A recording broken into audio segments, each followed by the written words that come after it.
on the iHeartRadio app. Think It Up is an initiative to activate student-powered, teacher-led learning projects. Students and teachers, how can you spark great learning experiences in your classrooms today? Join at thinkitup.org. Is this the time? This is the KBLA Sports Minute with Ray Richardson. The Dodgers are in Philadelphia tonight after taking 2 out of 3 from the Yankees in New York City. They start a 3-game series against the Phillies. The Dodgers still have Major League Baseball's best record at 63-37. The 8 World Cup soccer matches at SoFi Stadium in Inglewood had an average attendance of 70,207. That's almost the average attendance for what the Rams and Chargers had for their 8 games at SoFi last season. The Chargers averaged 73,411. The Rams, 73,235. No more NBA games until October. The NBA Summer League in Vegas for rookies and free agents ended on Sunday. The Golden State Warriors, one of the teams pursuing LeBron, won the title. The football program at HBCU Southern University will get a $750,000 guarantee when they play LSU on September 9, 2028. Both schools are in Baton Rouge, Louisiana. No debates, no speculation, just the info you need. That's your KBLA Sports Minute. I'm Ray Richardson on KBLA Talk 1580. Let me put my hard hat on, go back outside, and see if these procrastination Crenshaw construction crews have shown up yet. I'm saving space for grace, but if these trucks don't show up soon, well, you already know. Destination Crenshaw, your time is up. With a KBLA Talk 1580 editorial, I'm Tavis Smiley. KBLA Talk 1580 and Bethesda Temple Church invite residents, churches, businesses, and community leaders along the Crenshaw corridor to join a vitally important community conversation Thursday, July 30th, 6:30 p.m. at Bethesda Temple Church, 4909 Crenshaw Boulevard.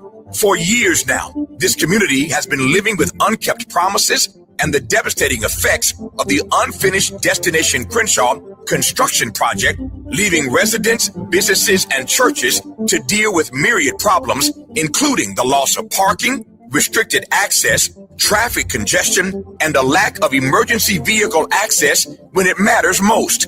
For years now, Procrastination Crenshaw has directly contributed to the loss of customer revenue for local Black-owned businesses and, sadly, has forced the closure of some businesses along this 1.3-mile corridor.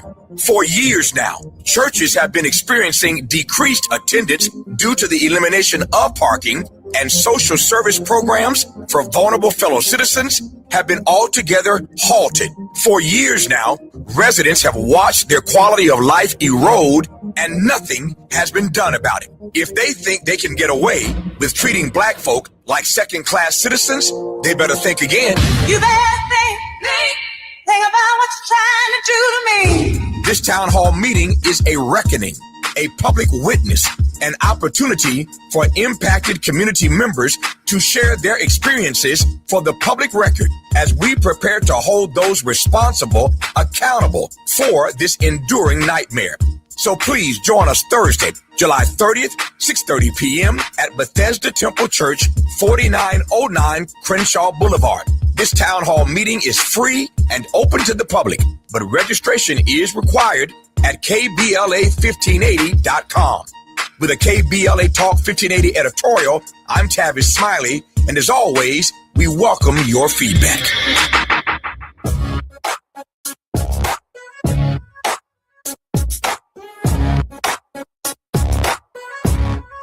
The Jesse Jackson Jr. Show. Oh, oh, oh, oh, the Jesse Jackson Jr. Show. Oh, oh, oh, the Jesse Jackson Jr. Show. Oh, oh, oh, the Jesse Jackson Jr. Show. Oh, oh, come on and talk with me. Come on and listen to me. Come on and talk with me. Come on and listen to me. KBLA, Talk 1580, download the app.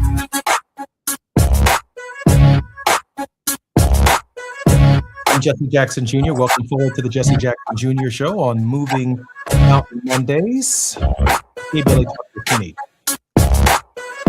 Quiet still rises. The enduring case, lift every voice and sing. We were very young. My father offered my older sister, Santita, my younger brother, Jonathan, and me $20 per verse of the Negro National Anthem if we memorized it. We jumped right on it. $60 each. At the time, I didn't know why. We didn't know why. I later understood that he knew that his children one day could potentially be on a dais with people looking directly into their mouths, and the history of the journey of our people was too important to leave to chance. So, Dad, put a carrot in front of us, $20 per verse. For the rest of my life, and for all of my life, that is the one song that I know every single word to, not something Beyonce did or even Michael Jackson did. James Weldon Johnson did not write a scat, y'all. Da da da da da da da da da da da. No, he didn't write that. It's not a skib up, skib up, skib up, skib out. www. It's a poem. A lamentation of resilience, faith, and hope. Written in 1900, it masterfully transitions from the heavy grief of the past and the harsh realities of the Jim Crow era to a prayerful determination to march towards a more equal, liberated future. It is a ritual from our Seder, our Passover out of slavery. God saw through us, and he saw us through. It is one of the few things that has survived nearing a century and a half of memory. We can't take that lightly. Here's how it came to be. In 1900, a black principal at Jacksonville, Florida, sat down to write words for a school celebration honoring Abraham Lincoln's birthday.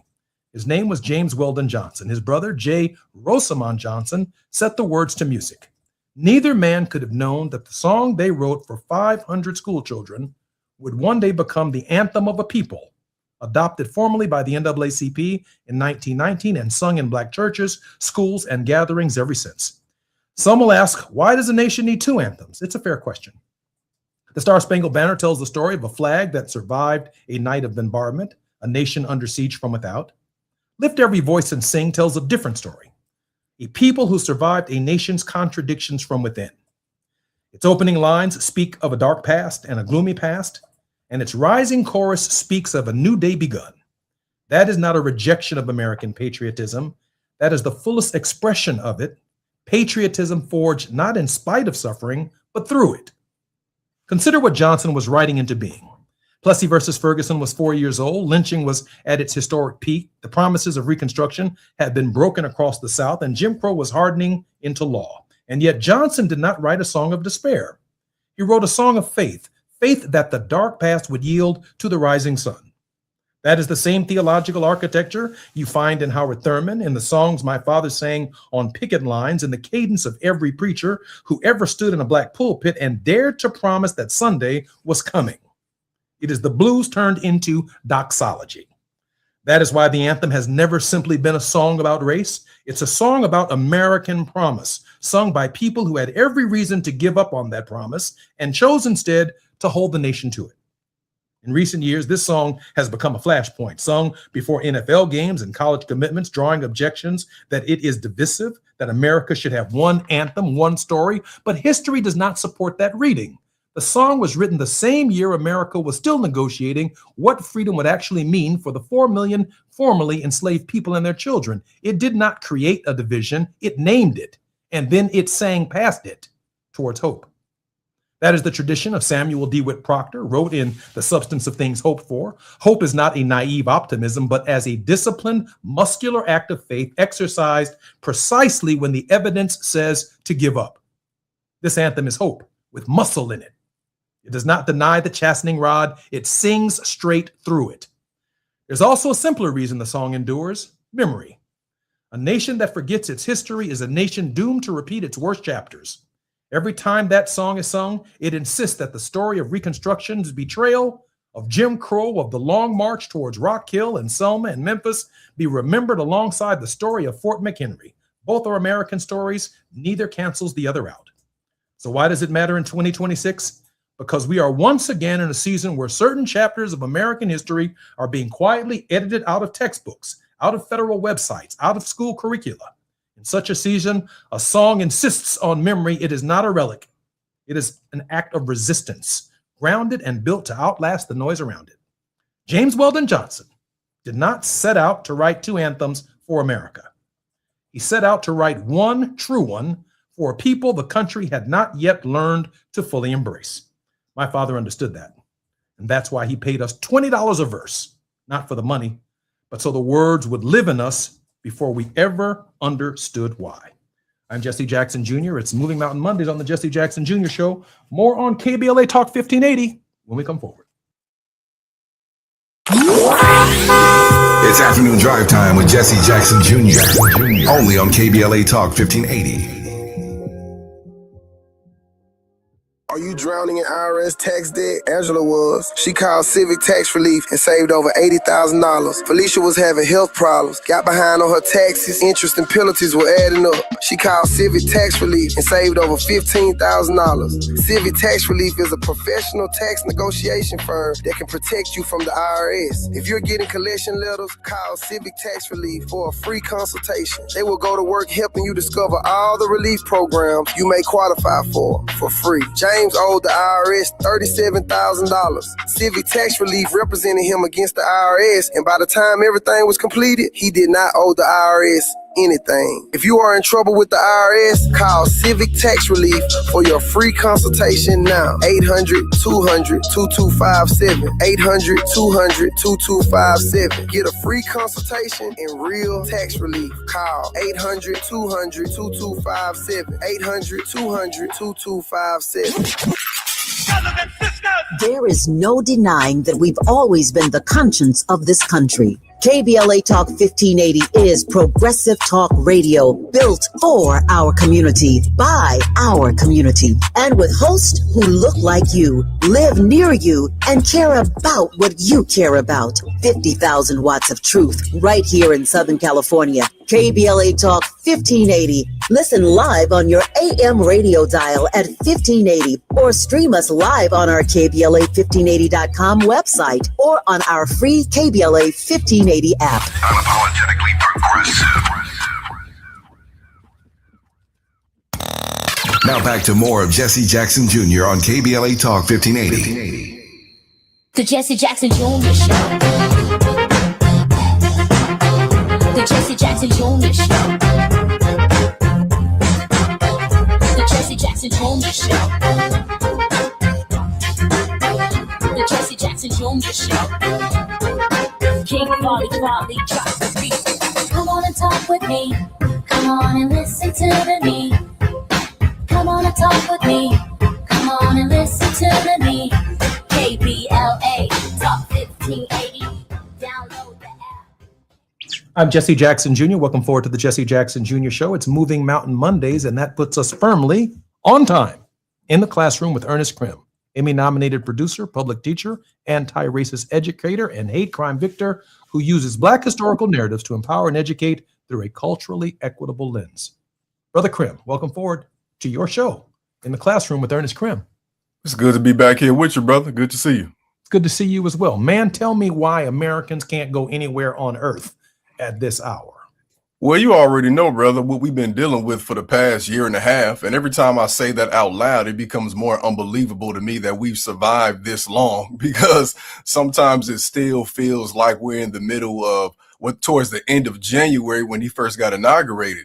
And I think for me, what this means in this moment is, for one, we're being told that all Americans abroad, especially if you are near Middle Eastern regions, that you have to practice vigilance. So you have to be aware and practice extreme caution and be aware and alert of all the upcoming proceedings in international news, because essentially your safety is at risk. And it seems really, it's very scary to have to say that to people, because you understand as Americans that your safety is at risk, not because of your own fault. It's because of the leadership that we have right now. And I think about this oftentimes, Brother Jackson, from the perspective, of course, of an educator, and also too from the perspective of Black Americans and what this means for us. When I go on road trips, one of the first things I have to do with my family is check where we will be driving through, where we'll be going. And oftentimes I'll check ahead of time to make sure that we can go through certain rest stops in larger cities so that we can feel safe.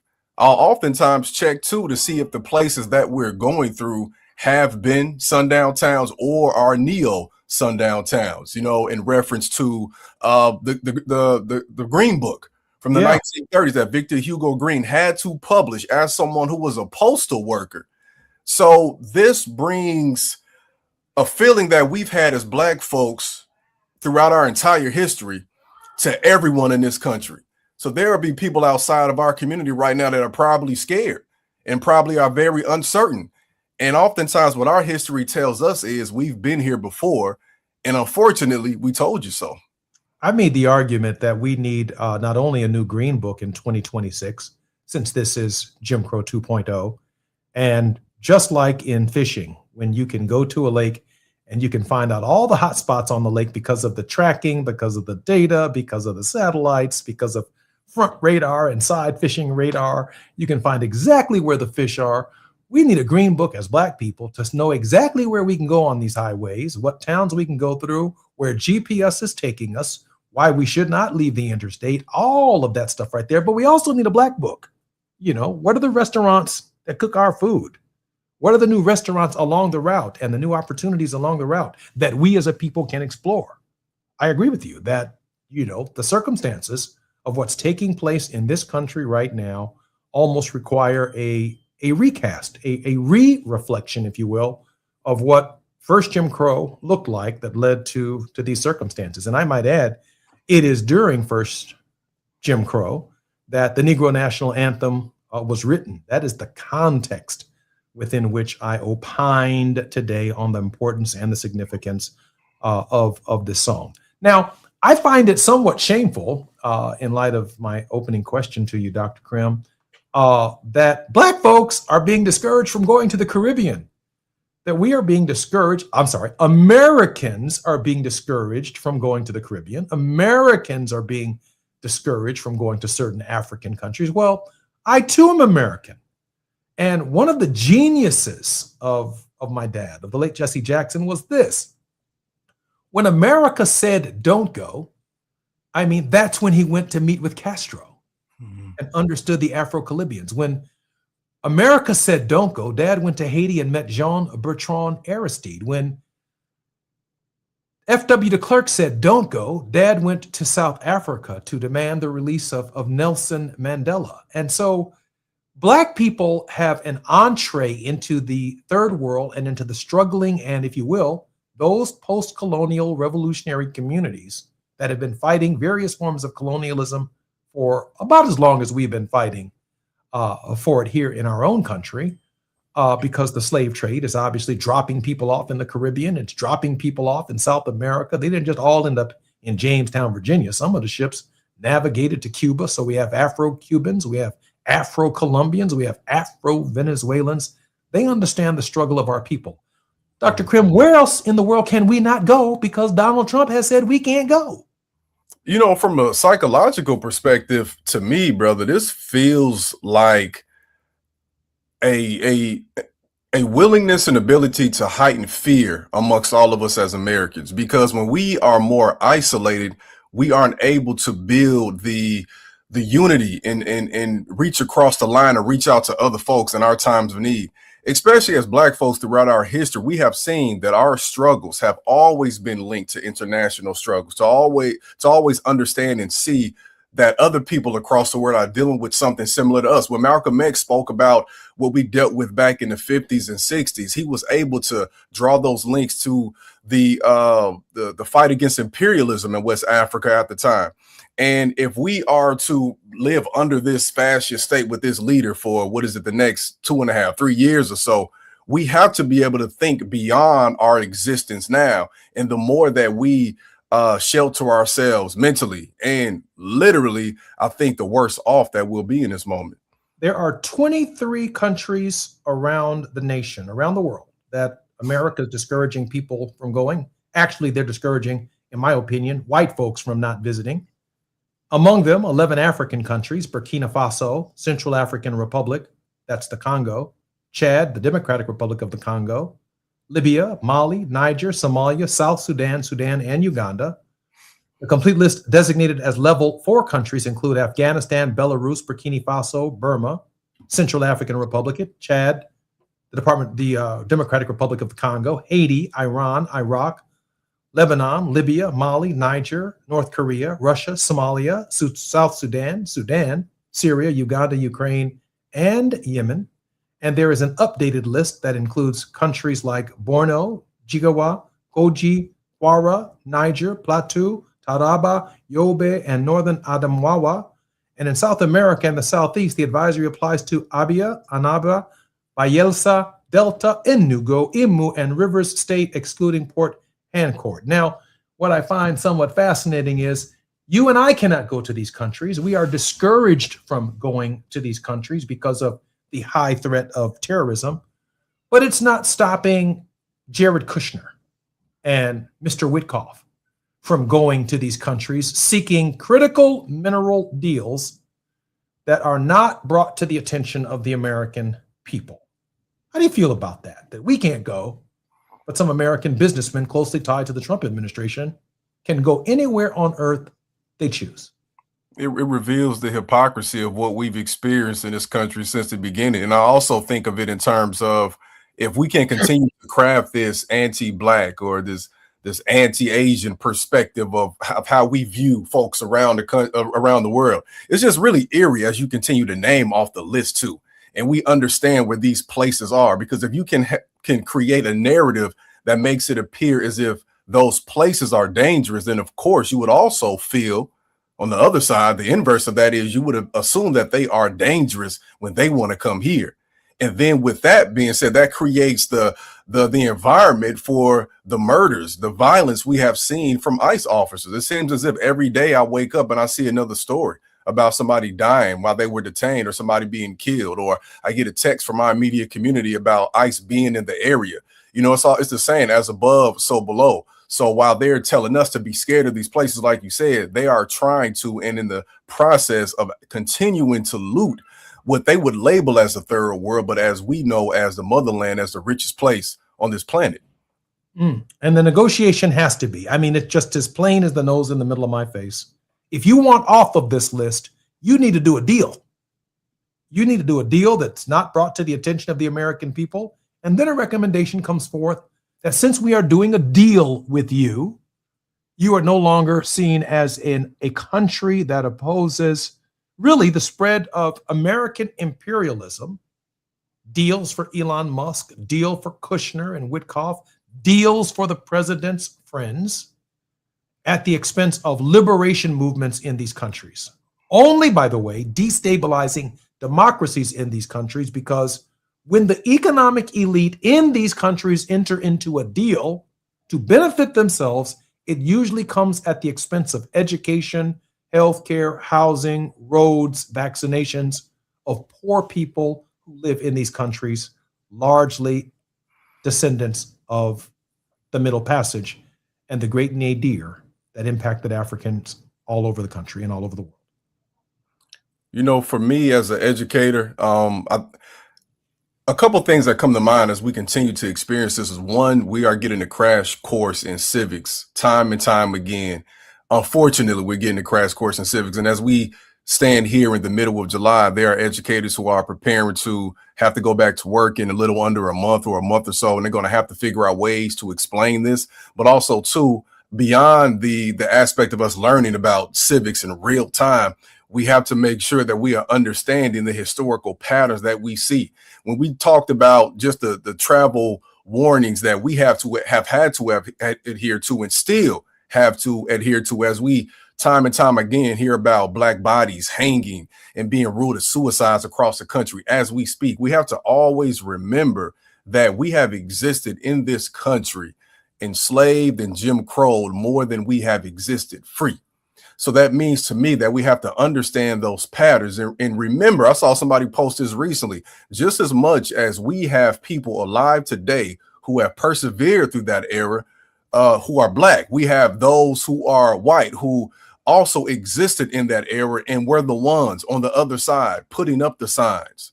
So as we see that happen internationally, we have to remember that that same behavior, that same mentality holds place in our communities, in our hoods, in Black neighborhoods all across America. Ernest, we have about 4 minutes before we come forward, and I do have a generational question to ask you, and we can talk about more when we do come forward after the break. There is a great fissure that's taking place between democratic socialists and traditional Democrats. And it is happening not only in the Congress of the United States, it's happening in state legislatures, and it's happening all around our country as this new generation of Americans who are entering the political process. They're entering the primaries, multi-candidate fields. They are being very successful. But of course, they're drawing the ire of the traditional Democratic Party and its establishment. This wing of the party, known as the AOC, Bernie Sanders, Mamdani wing of the party, seems to be making tremendous inroads politically during this primary season. I read an article just before the show of Congressman Stephen Cohen out of the 9th Congressional District of Tennessee, who, as a result of the Robinson versus Clay decision, will not seek re-election. But it's also the race that Justin Pearson is running in. And I pray and hope that he is successful in his campaign for the Democratic nomination and ultimately for the party. But I am concerned because in the same article, it said now, as a result of Robinson versus Clay, the district is leaning heavily Republican because of the diminishment of African-American voters in the 9th Congressional District. Ernest, your thoughts about the division that is taking place in the Democratic Party? You know, I think that the division that's taking place is absurd to me in this moment when we think about the fact that we've lost the last election, when we see the success from, mayors across the country who may or may not label themselves as plainly as Mamdani as Democratic Socialists, but we see that there's been an increased effort to redistribute tax money to services and find ways to help kids who are maybe involved in these teen takeovers, to give them jobs and find employment and things like that. In America, I think that oftentimes we are taught to figure out if we agree or disagree with something based on the label of something as opposed to what it actually entails. And I think that if the Democrats want to survive and be successful moving forward, they have to understand that the youth, the millennials, Gen Z, Gen Alpha coming up to vote, they are screaming loud and clear that we are a part of the first generations where we are not making more money than our parents. We are not successful in the traditional American sense as our parents. Literacy rates are going down, as you can see. And we saw an article that was published a couple of weeks ago that went viral that talked about that this is the end of literacy for some people, right? So we've seen these systems fail us, and many of us before we've reached 30, reached 40, and we want something different. And for that to work, there has to be some unity amongst the party. And I think that only when that happens, when the Democrats be successful moving forward. I'm Jesse Jackson Jr. You're listening to the Jesse Jackson Jr. Show on KBLA Talk 1580. It's Moving Mountain Mondays. We are in the classroom with Ernest Krim. He's a creator for content for companies such as HBO, Hulu, Disney, Paramount, and the History Channel. He's also the CEO of Krim's Cultural Consulting, LLC. An inspirational speaker, has spoken at Harvard and the University of Chicago. More on KBLA Talk 1580 when we come forward with Ernest Krim. It's It's afternoon drive time with Jesse Jackson Jr. Only on KBLA Talk 1580.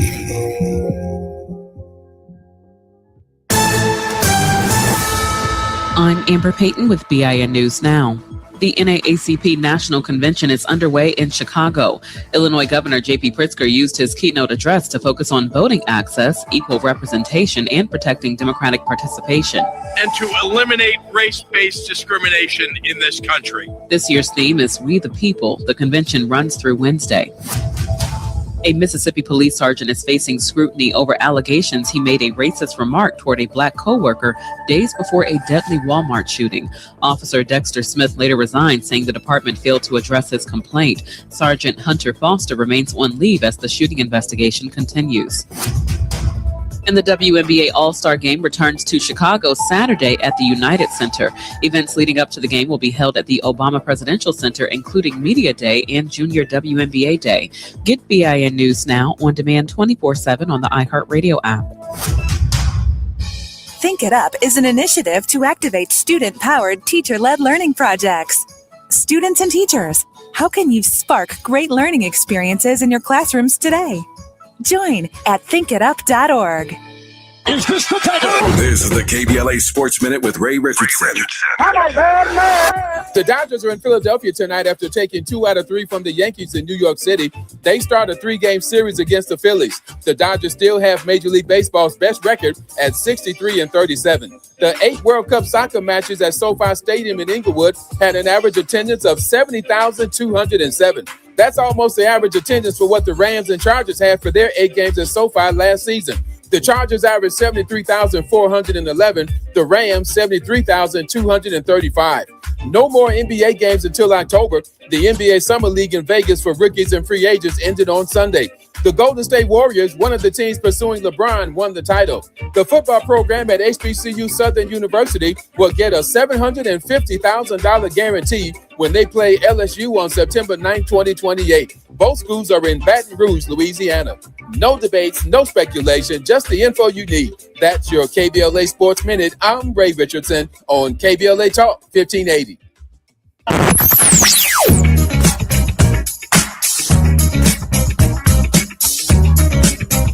This is KBLA Talk 1580. Talk radio.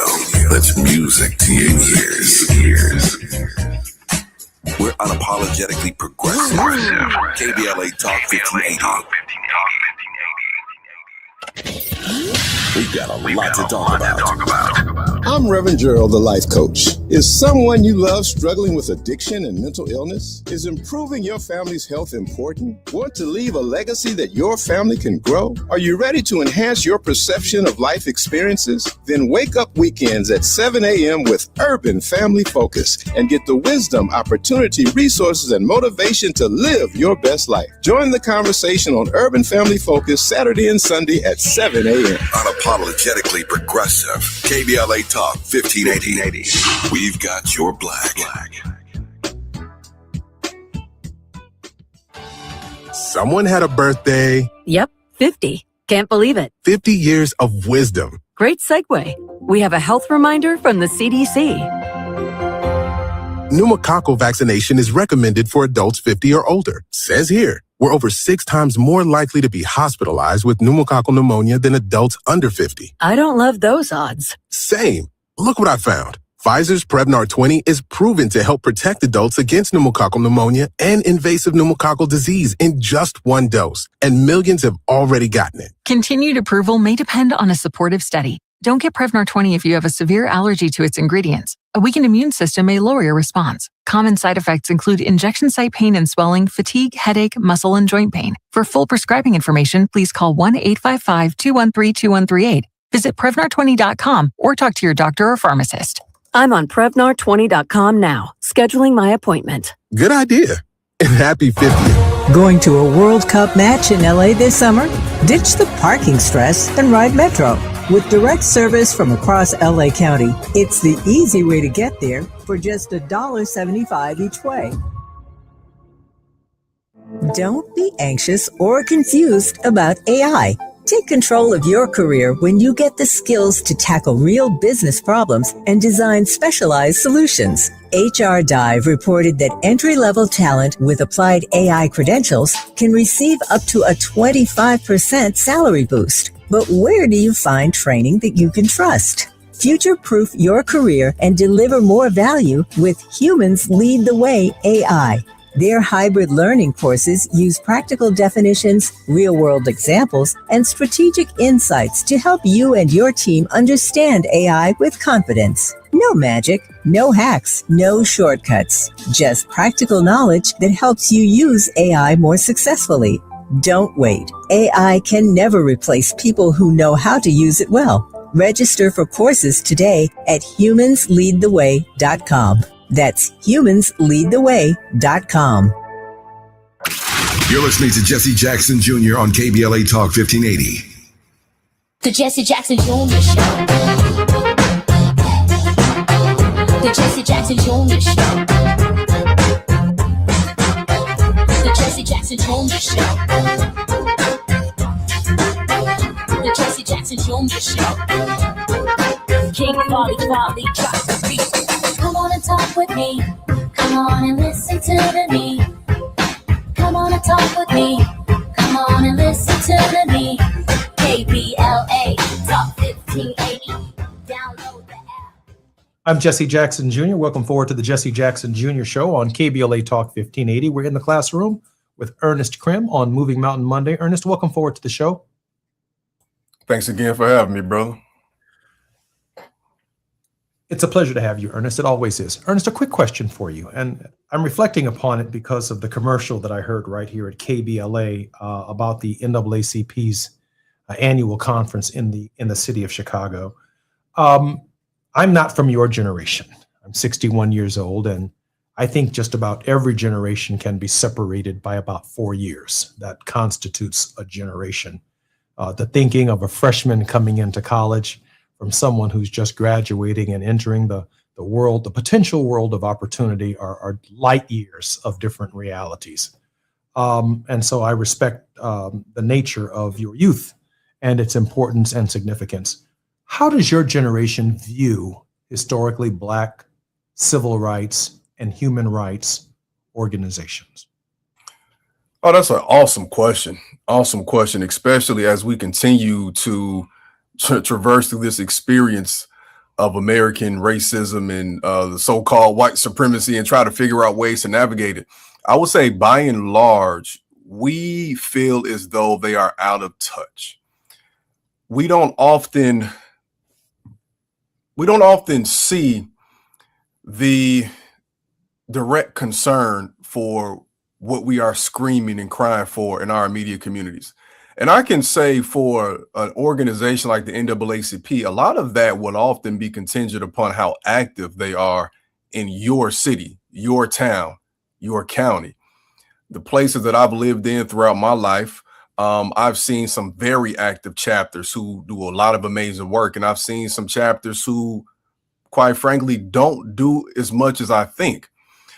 I think that, for one, it's important for our kids in any generation to understand why an organization like that was created, the amazing work they've done, but also too some of the flaws and critiques, because no organization, nobody is perfect.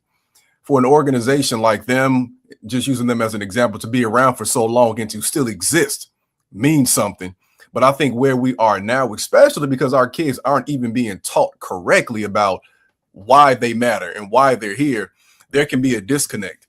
And because they might not have as many youth leaders involved, a lot of smaller organizations that are on the grounds that live in the community come to power and are created to address those needs. But I would say by and large, the view is similar to how we might view the Democratic Party as a whole in our generation. We feel as though they are mostly out of touch, and it can feel as though they are a relic of the periods that we have studied in class, but not a staple of our communities now moving forward. I want to ask you the question and offer critique. Is that fair? I mean, is that really fair? And the reason I say that, not to criticize your thinking, but for example, At this critical hour, I can't think of an organization, and I'll use the NAACP as an example, that is doing more in terms of the resources that they have now allocated for the purposes of voter registration and voter engagement, nearly $20 million. The first time the organization has ever dropped, if you will, that kind of money into nonpartisan voter activity in light of Robinson versus Scalise, that in my opinion makes them one of the most relevant historic organizations in the modern era as a result of the work that they are about to undertake. Now, I juxtapose that against whether or not Black organizations, many of which, like the National Action Network, I know my father put his dying breath into the Rainbow Coalition and its work. I know that Bernice King is doing an extraordinary job at the King Center, and Mark Morial at the Urban League. I've seen him on the campaign trail. I mean, working up a sweat, trying to inspire and encourage our people to vote. This is not a critique or criticism of them, but I'm wondering if some of this is marketing. And by that, I mean, there's not a single day that I don't turn on the television and I hear these commercials that almost bring me to tears about some struggling pet somewhere that was abandoned, that whose soul matters, with this language that is so compelling that it almost brings me to tears. And then I wake up from the slumber and I say, what about a Negro? Wait a minute. What about the homeless? What about the immigrant? What about, and that's not that these organizations don't take positions or haven't been advocating strong advocacy in the human rights space. It's just that the kind of money to save a pet isn't available to us on the marketing side. If I woke up every day and heard that the NAACP was fighting for Nolan Wells, and they are, if I heard every day that the NAACP is in court fighting to preserve majority minority districts, I would be joining the organization as quickly as I could, and they are. If I heard every day that they were fighting for the 300,000 Black women who lost their jobs in the first week of the Trump administration, I would be supportive. And the NAACP is, and so is the Urban League, and so is the Rainbow Coalition. Is some of this a function of marketing, Ernest?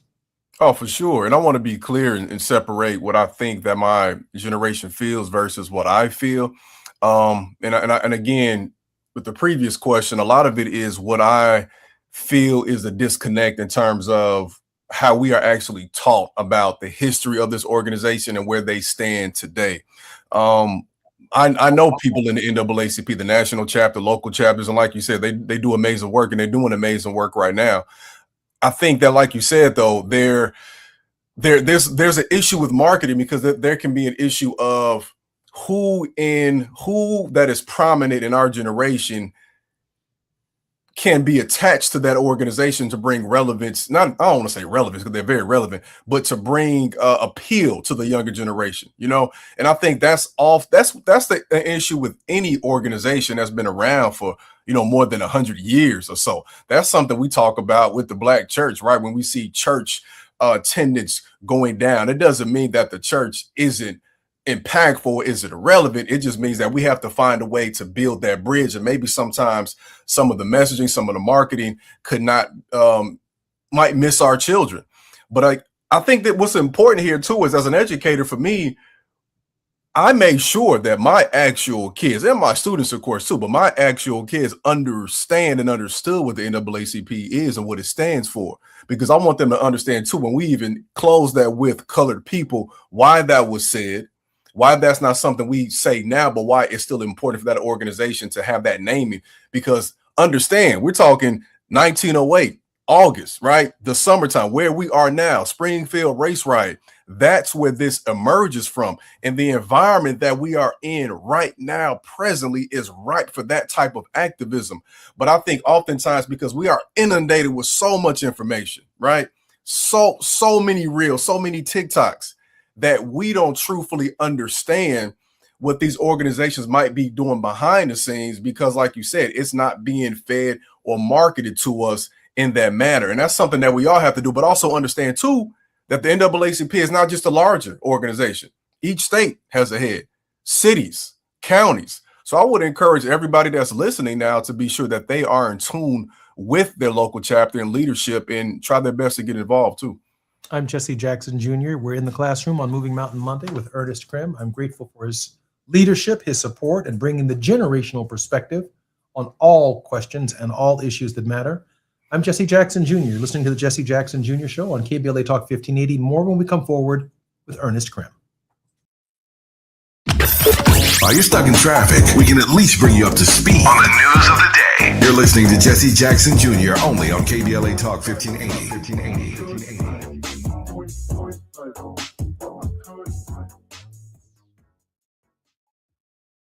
You deserve a treat, a $10 bill credit treat. If you get an LADWP paper bill but go online to pay it, stop! Break up with your mailbox. It's time to go paperless. With paperless billing, bill reminders come straight to your inbox. You can access 7 years of past bills in your online account, and you don't have to deal with paper clutter piling up. It's a win for you, your time, and the environment. $10 bill credit for new LADWP paperless billing signups. LADWP.com/paperless. The Sickle Cell Community Consortium Warrior Convention, sponsored in part by Agios and Pfizer, is July 22nd through 26th. Sickle cell education, entertainment, and family fun. Free hotel scholarships are available. Register now at sicklecellconvention.org.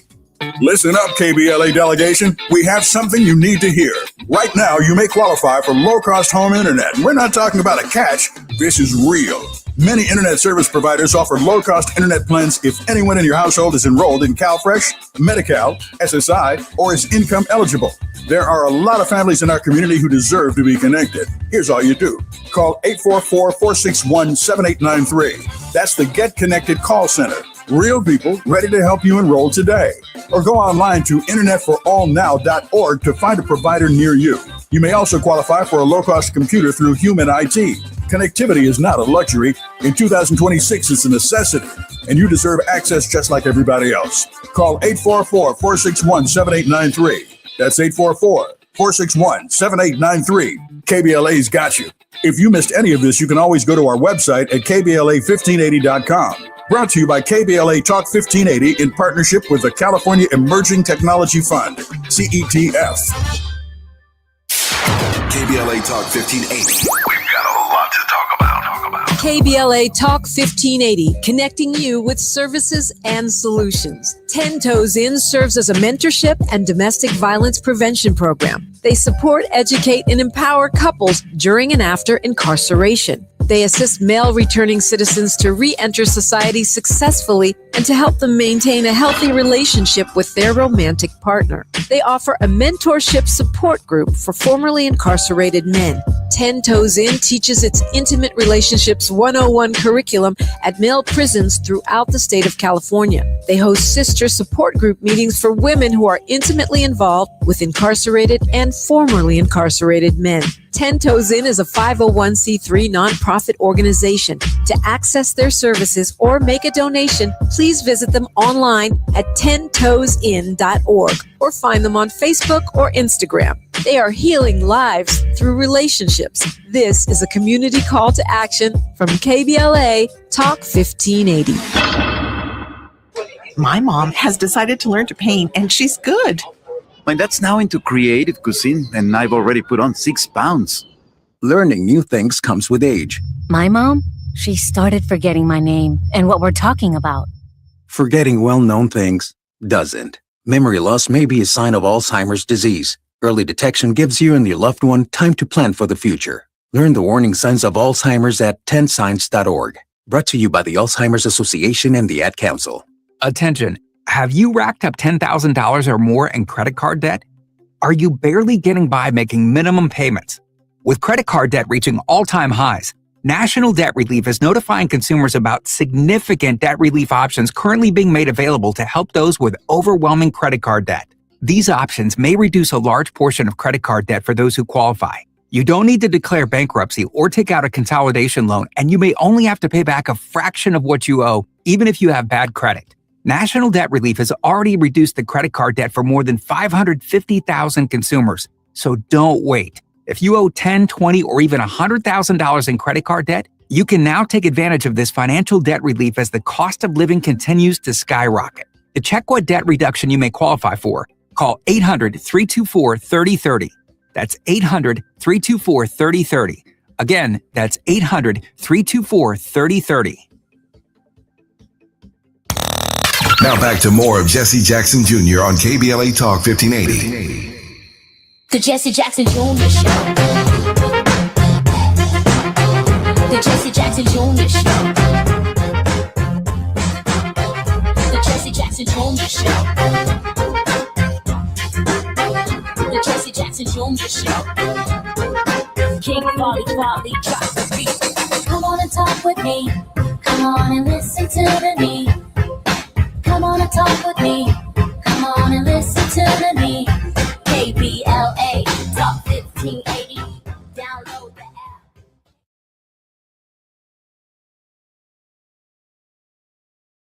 I'm Jesse Jackson Jr. Welcome forward to the Jesse Jackson Jr. Show on KBLA Talk 1580. It's Moving Mountain Mondays on the Jesse Jackson Jr. Show. Our regular contributor, Ernest Krim, is here with us in the classroom with Ernest Krim. Ernest, welcome forward to the show. Thanks again. It's been a pleasure to be with you again. Brother, I'm deeply moved by your thoughts about the importance of these organizations, and it could also be just marketing. But let me dissect something. Let me unpack something here for a moment and get your further thoughts. I'm assuming, and this may be a big assumption, that $20 million for voter registration that showed up for a campaign for the NAACP to engage Black voters is not from their membership drive. $30 of membership. I don't believe that. I don't believe that an organization that if it survives off of membership drives, that it has $20 million to allocate to voter engagement and voter participation. So the marketing shows up, the money shows up to get the Black vote out for November. And then after November, organizationally, the NAACP, including its tax status, doesn't allow it to engage politics in ways that the very people that it helped elect can serve. So I'm questioning here some of the motives. Now, if the $20 million showed up on Black youth unemployment or stopping the proliferation of guns, another $20 million for that, and what the NAACP or other organizations are going to do something about that, or $20 million more dollars, and I hope the NAACP and those that are listening are cheering for me right now, because I've already told your supporters and the benefactors that they need to prepare to ante up some more $20 million pieces here. We're at $60 million so far. Another $20 million to help and strengthen, HBCUs, colleges and universities. Another $20 million to address health disparities and the health crisis in the Black community, sponsored by the NAACP. That's $120 million. If the NAACP could tell those stories with that money, they would be as big as the wonderful commercials that come on television talking about saving a dog that has been left astray and no one's paying attention to the dog that has been sitting on the corner and everybody's walked over the dog. In the meantime, we keep walking over these Negroes, man. Talk to me. Hey, you spent a lot of money for them. I hope they ready. I hope I just raised a lot of money for them. Well, yeah, there we go. What I was thinking too, for one, I want folks to know, right? So we're talking about the largest and most geographically widespread civil rights organization in the U.S. still, 100 and some odd years later, right? We're talking 2,200, more than 2,200 local chapters across the country. I think one of the issues, as you were talking, because we live in a microwave era, right? Immediate gratification era. A lot of times our messaging has to adapt with how the culture adapts to, right? For most of the existence of the NAACP, they didn't have that issue, right? This is something from the last 10, 15 years or so.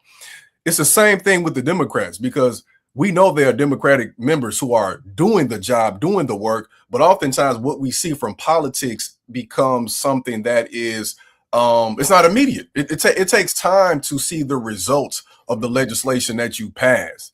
But when we see somebody starving on the street, right, and then we say, well, what is fill in the blank doing? They're not doing something about this. We feel as though it's because this entity has not done the work. When in fact, when we even talk about civil rights, we're talking about protecting voting rights, for example, something that people still feel a disconnect with, that hopefully through this term of presidency, we understand just how important it is. But I think something that could be very powerful too is if they see the power of even linking with some of the organizations that have come up. You think about some of the organizations that have come up just within the last 6 years since George Floyd's murder. There are some powerful entities that are Gen Z and millennial led that I think would benefit greatly from that partnership right there. Because again, we talk about history. We can't move forward unless we have that link to the past. And that's Sankofa. There's something that we can learn, not just something, we can learn immensely from the NAACP, and they can learn, of course, from our generation as well. And this is applicable to all of the civil rights organizations, the historic civil rights organizations. So grateful for your thinking on that, Ernest. Ernest, we have about 4 minutes before we come forward. What is your word of hope on this Moving Mountain Monday? Wow. It gets more difficult each week, brother, but I'm gonna pull the rabbit out there. I gave you just enough time to deliver the Gettysburg Address, my brother. 3.5 minutes. That's all Lincoln had.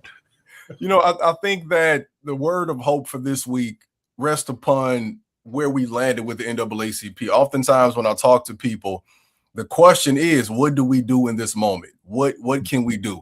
And I like to break these things down like I'm a math teacher, the lowest common denominator. And when people say, how do we get organized in this moment? The best way is to join an organization. I don't have all the answers to all the problems. In fact, I like to focus on the thing I know best, and that's educating the youth and organizing, mobilizing around using that for strategy, right? But I know one thing for certain. We cannot solve anything without being in community. These conversations we have each week are where we plant the seeds, and where you all are in LA or the Chicago area, or New York, across the country. Now the marching orders is like, are you a part of an organization? Sometimes we'll ridicule and critique these legacy organizations, or just people in general on the front lines, without saying, well, can I join and add my input, or can I create something? So I'm challenging everybody out there. You should definitely be a part of at least one, but that's bare minimum, because for everything that you feel passionate about, whether it be houselessness, whether it be about voting rights, whether it be about education, you can join an organization that does that. The NAACP, various chapters, they do all of that work, but we can join each one. Be especially active in one, and then in the other ones, you need to give your money. Because none of this work can be done in this society unless we have the resources. So that's my call to action and word of hope, because I want us to understand in America, we learn about all the great individuals that did great work, and we should. But let's remember that none of those individuals did it by themselves. We understand that what Jesse Jackson was doing, we talk about Rainbow Push, right? When we talk about Dr. King, we understand the various organizations, the SCLC. We talk about young brothers like Fred Hampton, the Black Panthers, for example, right? So we have to be a part of something. To get organized, you must join an organization, y'all. The organs of the body all function for the purpose of keeping the human body alive, and that's what we got to do. I appreciate that, Ernest. You preaching today, brother. Let me tell you something. If you have not joined the Transformative Justice Coalition, TJ Coalition, donate on their website now. If you haven't joined, be quiet and stop complaining. During the NAACP's convention, join the organization. Go to their website, give your $25 or $30 and become a member. Become a life member, but certainly become an annual member. I understand it to be $30. Contribute to the King Center. Give. Don't just be sitting back complaining. Give to the Urban League. Go to the Urban League's website and join their organization. Support KBLA Talk 1580. Come to our website, download the app, share this program, put us under your Thanksgiving and your Christmas tree. Join the Urban League.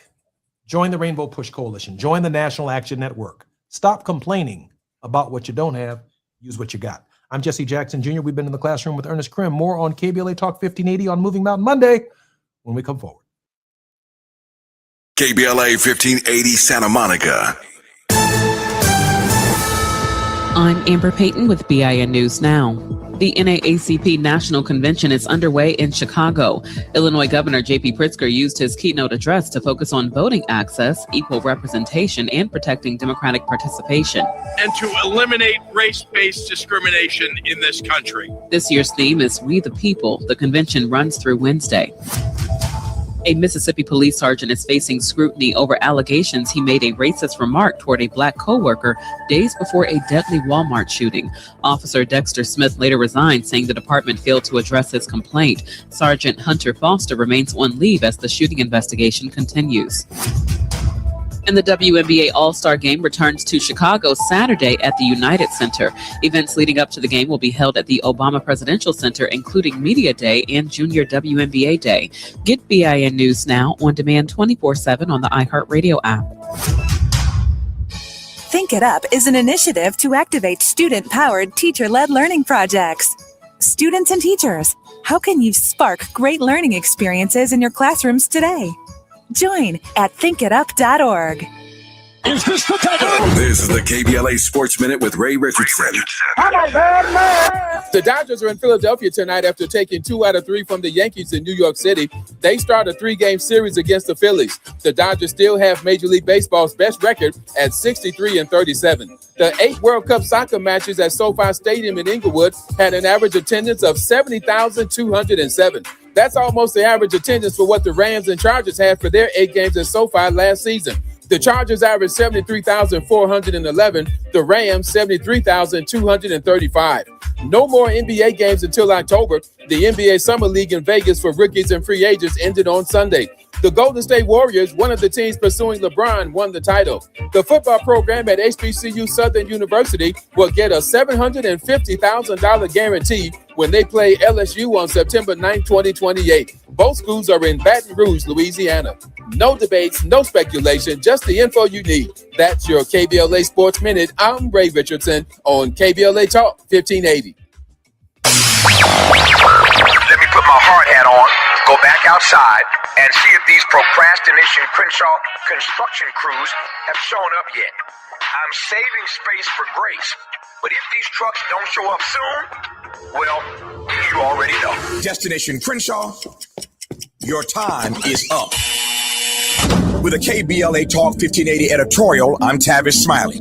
KBLA Talk 1580 and Bethesda Temple Church invite residents, churches, businesses, and community leaders along the Crenshaw corridor to join a vitally important community conversation Thursday, July 30th, 6:30 p.m. at Bethesda Temple Church, 4909 Crenshaw Boulevard.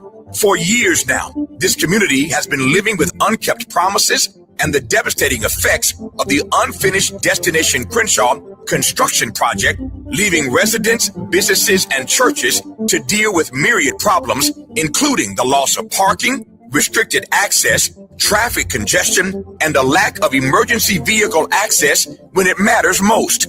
For years now, Procrastination Crenshaw has directly contributed to the loss of customer revenue for local Black-owned businesses and, sadly, has forced the closure of some businesses along this 1.3-mile corridor. For years now, churches have been experiencing decreased attendance due to the elimination of parking, and social service programs for vulnerable fellow citizens have been altogether halted. For years now, residents have watched their quality of life erode, and nothing has been done about it. If they think they can get away with treating Black folk like second-class citizens, they better think again.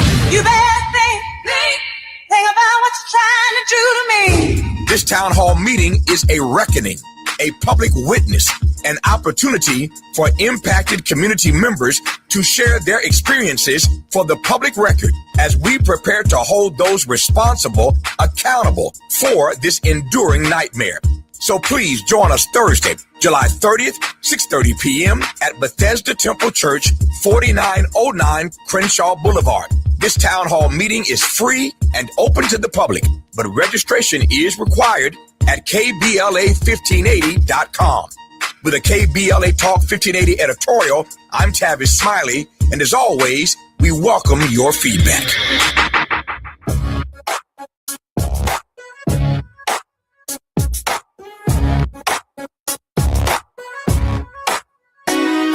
The Jesse Jackson Jr. Show. The Jesse Jackson Jr. Show. The Jesse Jackson Jr. Show. The Jesse Jackson Jr. Show. Come on and talk with me. I'm Jesse Jackson Jr. Listen to me. Why it still rises. Your voice and sing. In the year 1900, a black principal in Jacksonville, Florida, sat down to write words for a school celebration honoring Abraham Lincoln's birthday. His name was James Weldon Johnson. The younger brother, J. Rosamond Johnson, set those words to music.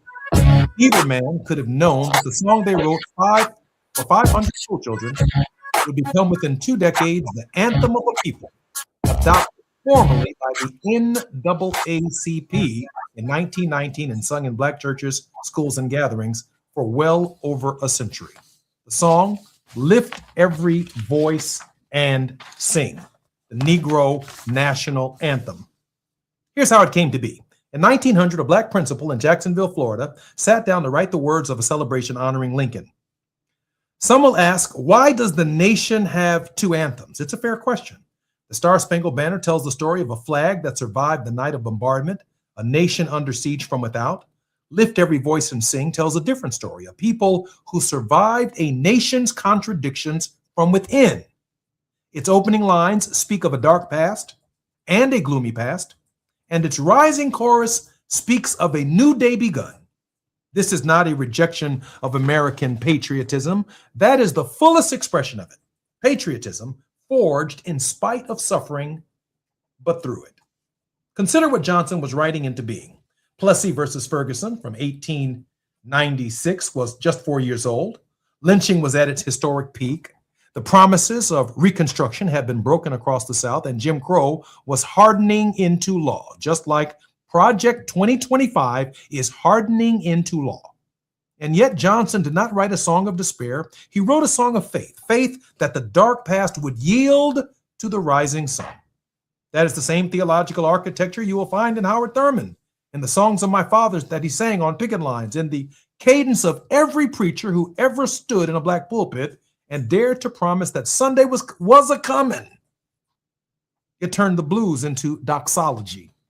This is why the anthem has never simply been about race. It's a song about the American promise itself, sung by people who had every reason to give up on that promise and chose instead to hold the nation to it. In recent years, this song has become a flashpoint, sung before NFL games and college commencements, drawing objections that it is divisive, that America should have only one anthem and one story, but history does not support that reading. The song was written the same year America was still negotiating what freedom would actually mean for 4 million formerly enslaved people and their children. It did not create the division, it named it, and then it sang past it toward hope. That is the tradition of Samuel DeWitt Proctor. He wrote about it in The Substance of Things Hoped For. Hope is not naive optimism, but as a disciplined, muscular act of faith exercised precisely when the evidence says that we should give up. This anthem is hope with a muscle in it. It does not deny the chastening rod, it sings straight through it. There's also a simpler reason the song endures, and that's because of memory. A nation that forgets its full history is a nation doomed to repeat the worst chapters.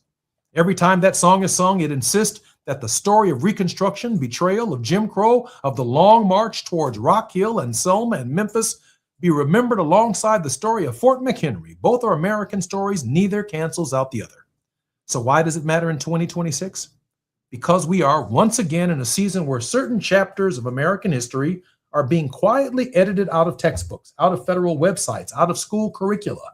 In such a season, a song that insists on memory is not a relic. It is an act of resistance, grounded, built to outlast the noise around it. And I have to add this point just before we come forward, and that's this. Anytime your favorite pop star can come out with a new album and your child can memorize every word of the album. I still know every word of Thriller, every word of When Doves Cry, Songs in the Key of Life by Stevie Wonder, Earth, Wind, and Fire, you name it, I know all of the lyrics. But for any of our children to not know the 3 verses of the Negro national anthem is deeply troubling. James Weldon Johnson did not write 2 anthems for America. He set out to write one true one for a people the country had not yet learned to fully embrace. My father understood that. That's why he paid each of us $20 a verse, $60. A lot of money back in the day. I'm 61 years old, but not for the money, but so the words would live in us before we ever understood why. And whenever we're on a program or a dais or at a Black event or any other event in the country with people staring us right in our mouths, we know the words. Let me encourage you to encourage your children to do the same. I'm Jesse Jackson Jr. You're listening to the Jesse Jackson Jr. Show on KBLA Talk 1580. When we come forward, we're Moving Mountain Mondays with Reverend Terry Hord Owens in just a moment.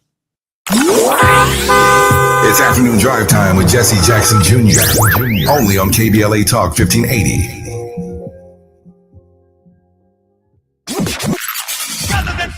In a world full of noise, one station keeps it real. KBLA Talk 1580, where the conversation goes deeper, the voices sound like yours, and the issues that matter most to our community take center stage. Progressive, powerful, unapologetically us. Whether you're driving through the city or tuning in from your home or office, join the public square. KBLA Talk 1580. Your home for talk that enlightens, encourages, and empowers. Listen live on our free KBLA 1580 app, on our website at KBLA1580.com, or on your radio dial at 1580 AM. Unapologetically progressive.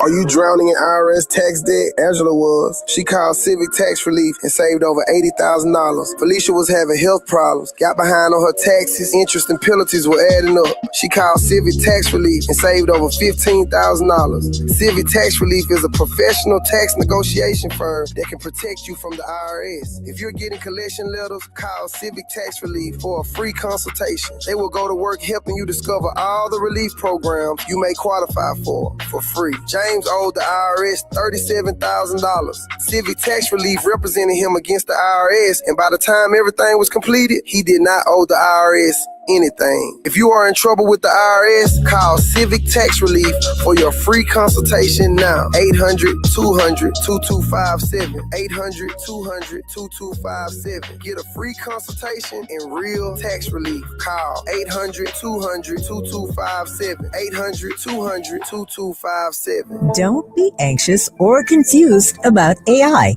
Take control of your career when you get the skills to tackle real business problems and design specialized solutions. HR Dive reported that entry-level talent with applied AI credentials can receive up to a 25% salary boost. But where do you find training that you can trust? Future-proof your career and deliver more value with Humans Lead the Way AI. Their hybrid learning courses use practical definitions, real-world examples, and strategic insights to help you and your team understand AI with confidence. No magic, no hacks, no shortcuts. Just practical knowledge that helps you use AI more successfully. Don't wait. AI can never replace people who know how to use it well. Register for courses today at humansleadtheway.com. That's humansleadtheway.com. Now back to more of Jesse Jackson Jr. on KBLA Talk 1580. The Jesse Jackson Jr. Show. The Jesse Jackson Jr. Show. The Jesse Jackson Jr. Show. The Jesse Jackson Jr. Show. King Quality drops the beat. Come on and talk with me. Come on and listen to me. Come on and talk with me. Come on and listen to me. KBLA Talk 1580. Download the Talk 1580. Again, Jackson Jr. And I'm so glad that you're joining us here on our program. Our regular contributor, Reverend Terry Hord Owens, is our very special guest in this hour. This past weekend, Reverend Owens, I had the opportunity to speak at the Rock Hill NAACP event in Rock Hill, South Carolina, at the Freedom Fund event. Timing of it, about the same time, obviously, as the National Convention of the NAACP, but Bishop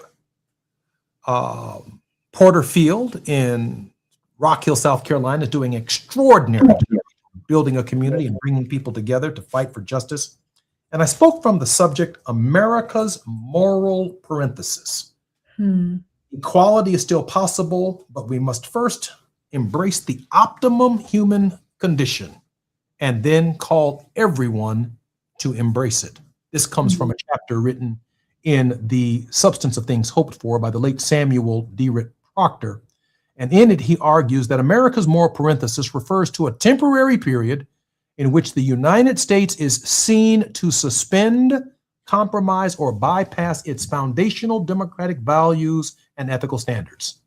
The phrase is most frequently used to critique moments when political, economic, or military actions conflict with America's historical identity as a champion of human rights and global liberty.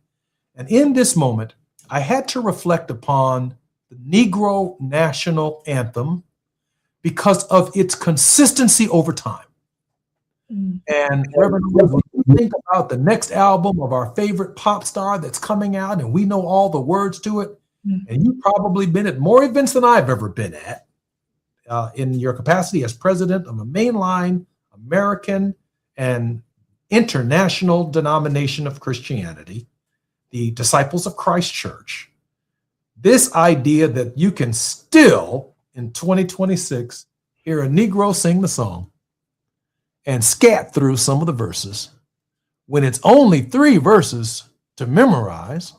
It seems to me, Reverend Owens, we all ought to know the song by now because it's the one thing that consistently holds us together every single day. Madam President. Oh, absolutely. I heard you say earlier that your dad paid you to learn those verses. As a kid, I needed that $60. Let me just say that our dads were both born in the same year. I'm blessed to still have my dad, and he's a retired African-American studies professor, as I've mentioned before. We had to read a book a week by or about Black people, or we didn't get half of our allowance. So he wasn't wrong. Yeah. They probably, I'm sure they met each other at some point, but the whole issue of us not knowing this anthem, I remember my grandfather was Baptist minister in my hometown of Terre Haute, Indiana, local president of the NAACP, worked actively in the 50s to desegregate public facilities. And when our young adult choir, they would, back in the days when choirs had a step, when they came into the church, their introduction, they would be at the rear of the sanctuary. And before they marched in, it was only when the young adult choir sang, and they sang Lift Every Voice. There was a woman who was a Sunday school teacher, Miss Vernon Brown, I'll never forget it. She would get up and walk outside, not just out of the sanctuary. She would go and stand outside of the church building. She thought this was heretical and too militant to be sung in church, even though the song appeals to God throughout, particularly in that last verse. So I remember as a child, this being perceived as just this radical thing, even in the Black community. It was never sung in elementary schools or high schools. I learned it in church. And I doubt that if my grandfather had not been the person he is, that I would have even heard it there. So in our community, it's taken us a minute to really embrace this song. And I'm proud to say within our denomination, we sing this, we choose it often just as a hymn to sing, even in predominantly white gatherings. Our Black disciples will sing it at their convocation, but we embrace this as just a hymn of the church, really. I will still point out, as you say, we fumble through the words. I'm always really, really disappointed when Black folks don't know every single verse. They can't get a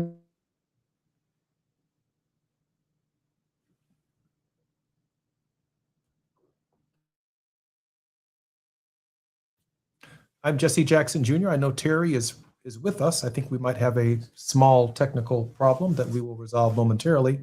But to her point,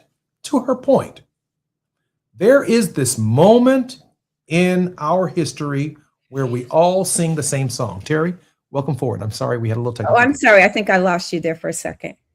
Mm-hmm. But yeah, I think I have lived to see it being treated as this very radical thing, to it being embraced even by predominantly white audiences. And you notice that was it the Super Bowl, when they sang the national anthem, and there was some resistance to Lift Every Voice also being sung.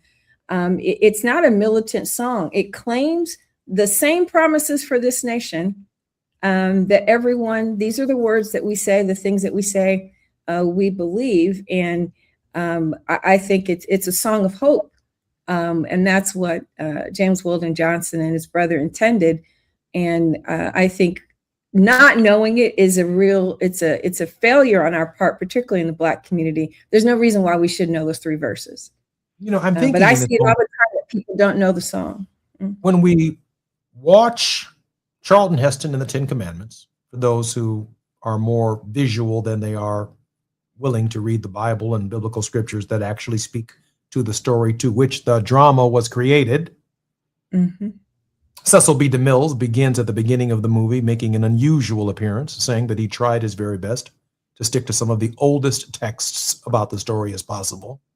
But what we do know is that Charlton Heston was not from Egypt under any circumstances, so he couldn't have held to that part of it. And certainly Pharaoh comes from a long lineage of Black folk.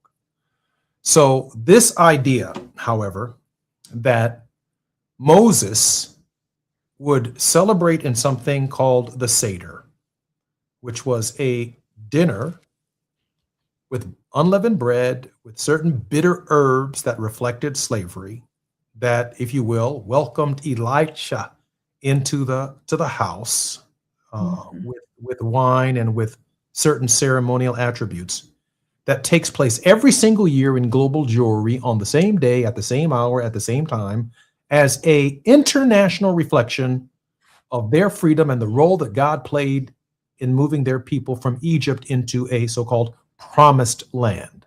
Now, as close as we're ever going to get to a Seder experience has to be somewhere around Thanksgiving, where the bitter herbs that we eat, let's call them collard greens, let's call them with a ham hock in it. That's what changes the nature of that root. Sweet potatoes and all that we eat that's unhealthy at Thanksgiving, the things that master's table would not dare have on their table was definitely on our table, and we're still eating it sometimes every single day, which is not healthy. Food from slavery. But the fact of the matter is, the reciting of our story is a kind of Seder experience, Madam President. It is part of the lived experience of God delivering us from a condition to a spirit of resilience, of power, and of hope. I just don't know why every parent in this country isn't making their child learn all 3 verses. And more importantly, why is it so hard? We know every verse to every word of Mary J. Blige. We know every rap of Tupac Shakur. We know every rap of Biggie Smalls, but we can't get the 3 Negro verses of our history right. And our toddlers, my grandson, our 3-year-old grandson, spent the weekend with us. And of course, we're always enlightened about what 3-year-olds are watching on TV and all the little animated superheroes, Spidey and Friends, PJ Masks, Super Kitties, Blaze, who's this crime fighting, science teaching race car. But Zach knows the words to all these little theme songs as they come. He's 3 years old. He has a playlist, and for his little dance parties before he goes to bed, just to reinforce your point, at 3, he knows the words to the song and will ask me why I don't know these songs, right? So our kids have the ability, and just as I focus on sharing Bible stories with him and making sure he has books with people who look like him and stories of Black people, just as I did for my son, we really have to do this work as parents and as our schools and the administration is pushing back on the teaching of this history. People like Mr. Krim are so important, because we're having to take this work into our own hands. And really the churches, I think, are going to have to step in many cases, the Black church in particular, and do some of this work. But our kids absolutely have the mental capacity to teach it. We must just establish it as having value in our culture. My dad is a poet and literary critic, and he taught for a few years at Howard University in the early 80s. He was so excited to get the opportunity to teach at HBCU, but he said he was disappointed because he was fighting for the teaching of Black history and Black literature and Black art and culture in these predominantly white institutions. And when he got to an HBCU, he had to fight just as hard. And he said the young people don't know where they've come from. So the great opportunities that they had in that season, the early 80s, would have been, part of that first generation of young people who had greater options for school beyond just the HBCUs. But he titled the book Reconstructing Memory, because he said our younger generations are growing up without that history.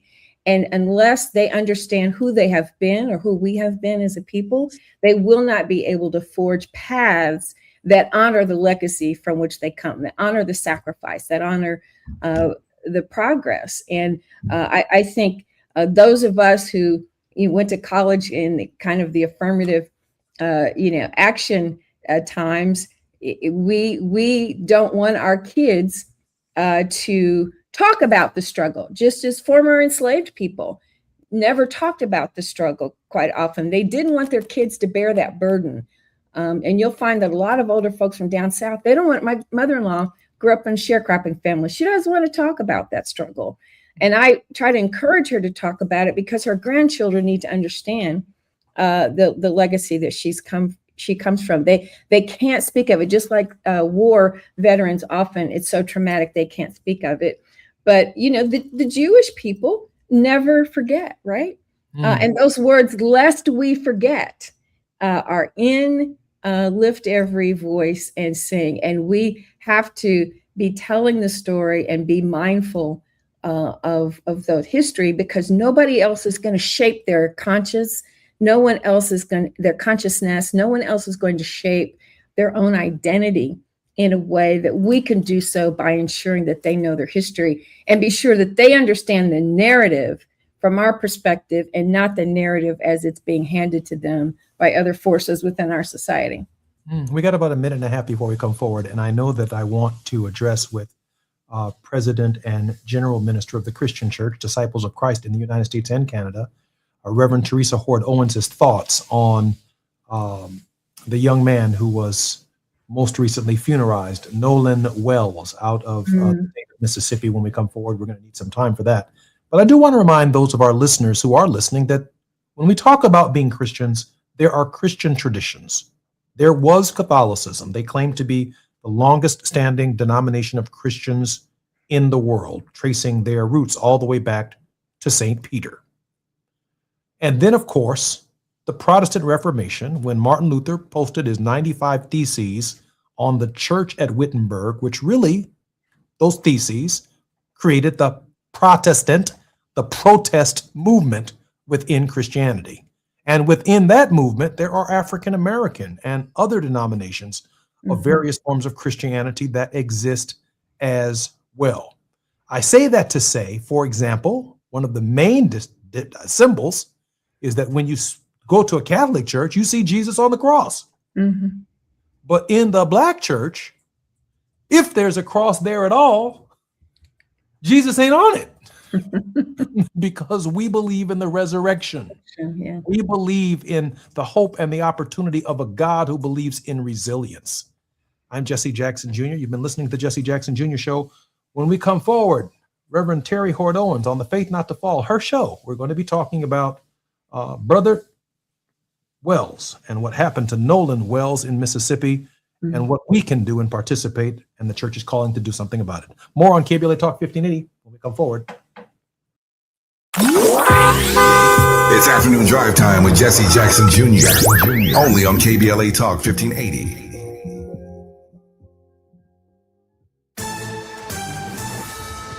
I'm Amber Payton with BIN News Now. 5 people are expected to recover after a shooting outside of Greater Love Tabernacle Church during a funeral Friday evening in Detroit. First, it sounded like an argument, like they was arguing at first. Black Mayor Mary Sheffield says threats had been made beforehand, so officers were already at the scene. An officer shot and wounded the suspected gunman, who was among those injured. Black Stockbridge, Georgia Mayor Jaden Williams is being investigated over the possible misuse of city funds. City council members voted Friday to limit his authority during the investigation. Williams is barred from private areas of city buildings, including his office, and must return city credit cards, fuel cards, and other city property. And police are investigating a home invasion at Saquon Barkley's Pennsylvania residence. Authorities say at least one of 2 suspects entered the home early Saturday while the Black Philadelphia's Eagle star and his family were inside. Get BIN News Now on demand 24/7 on the iHeartRadio app. Think It Up is an initiative to activate student-powered, teacher-led learning projects. Students and teachers, how can you spark great learning experiences in your classrooms today? Join at thinkitup.org.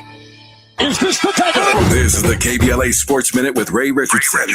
The Dodgers are in Philadelphia tonight after taking 2 out of 3 from the Yankees in New York City. They start a 3-game series against the Phillies. The Dodgers still have Major League Baseball's best record at 63-37. The 8 World Cup soccer matches at SoFi Stadium in Inglewood had an average attendance of 70,207. That's almost the average attendance for what the Rams and Chargers had for their 8 games at SoFi last season. The Chargers averaged 73,411. The Rams, 73,235. No more NBA games until October. The NBA Summer League in Vegas for rookies and free agents ended on Sunday. The Golden State Warriors, one of the teams pursuing LeBron, won the title. The football program at HBCU Southern University will get a $750,000 guarantee when they play LSU on September 9, 2028. Both schools are in Baton Rouge, Louisiana. No debates, no speculation, just the info you need. That's your KBLA Sports Minute. I'm Ray Richardson on KBLA Talk 1580.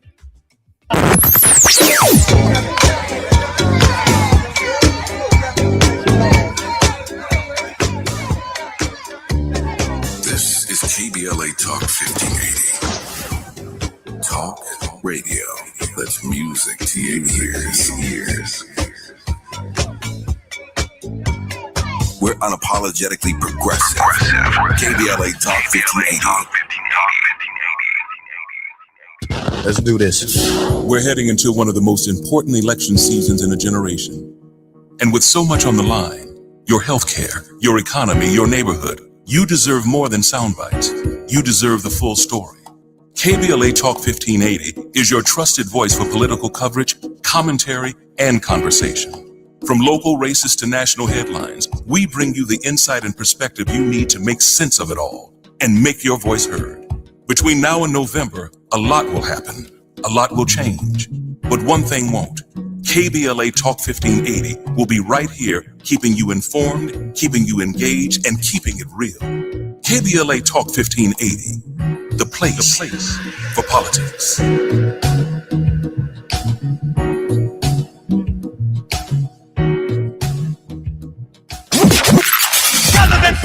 In a world full of noise, one station keeps it real. KBLA Talk 1580, where the conversation goes deeper, the voices sound like yours, and the issues that matter most to our community take center stage. Progressive, powerful, unapologetically us.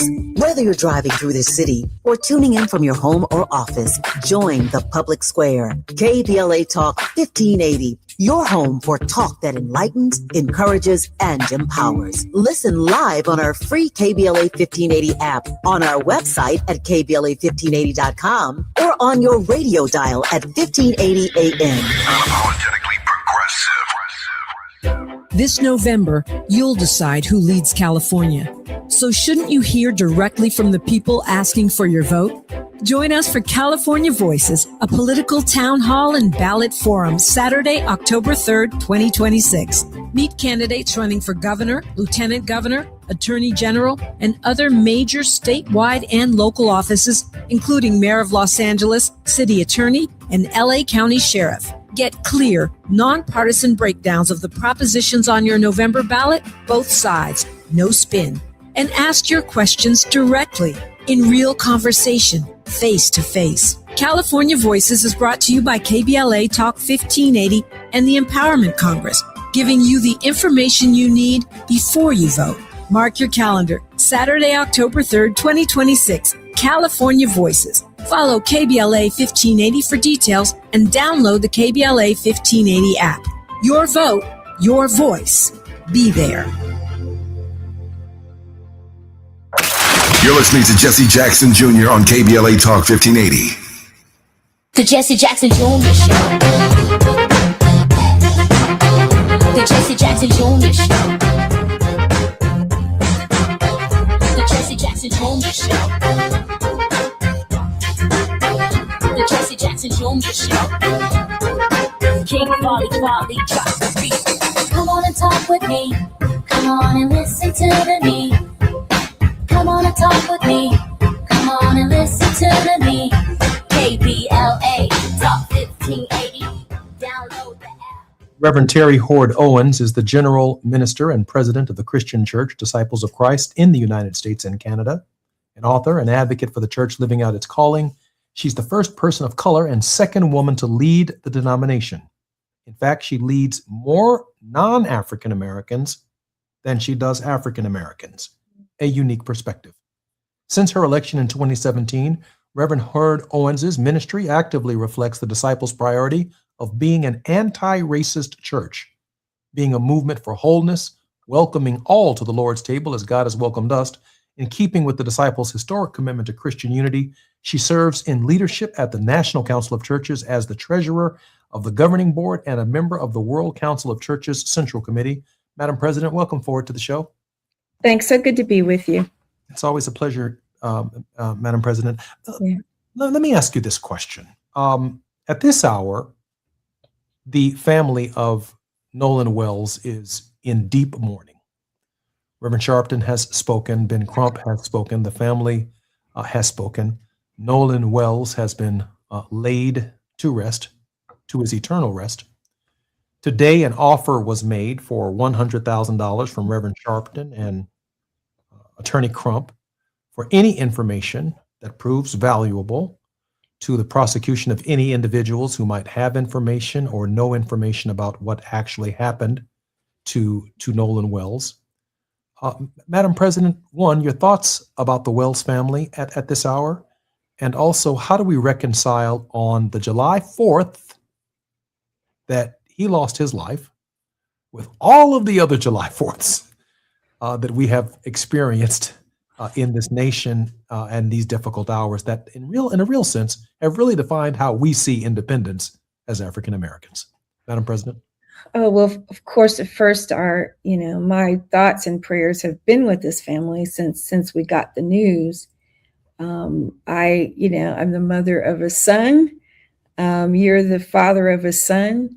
Any parent who has lost a child, I can't imagine that absolute heartache, and it crushes me every time I see these parents having to speak about it. The reality is that somebody knows something, right? Somebody knows something. And as I've heard Attorney Crump say over and over again in the press, we're just seeking truth. We're just simply seeking transparency. And if, in fact, you are his friend, then if you know something that happened, about what happened, you need to be willing to come forth. The fact that the friends aren't as forthcoming, he stayed behind to be with a young lady Who is the young lady? What happened? The fact that people aren't speaking is just suspect to me, because if people are without implication in this matter, then they ought to be able to come forward and speak truth. It reminds us over and over again that Black lives just don't matter as much as white lives do. We're talking Ocean Springs, Mississippi. My husband's family, both his parents grew up as sharecroppers in Mississippi. My mother-in-law she only visited Mississippi while her parents were alive. My father-in-law wanted to maybe buy some land and they would go back and settle. When you say Mississippi, her face darkens.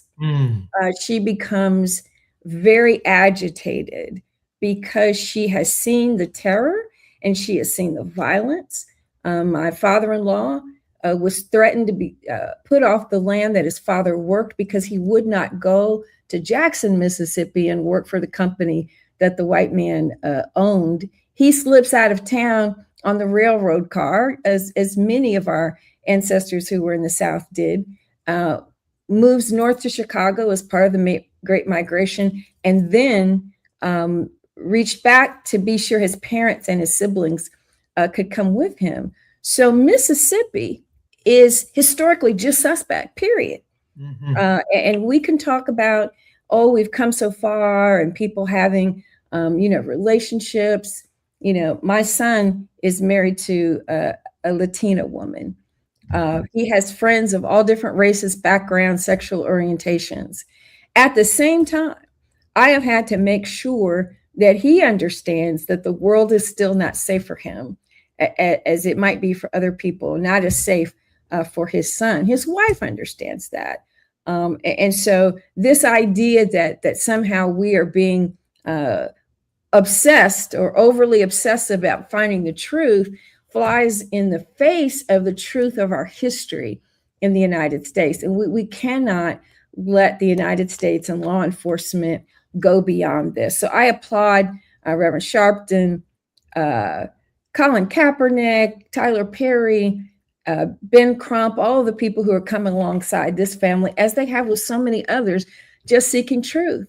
The regional minister in Illinois, Wisconsin, Michigan, a Black man, Reverend Dr. William Crowder, his son disappeared a week before his graduation at Howard back in May and was found dead. They still have no answers.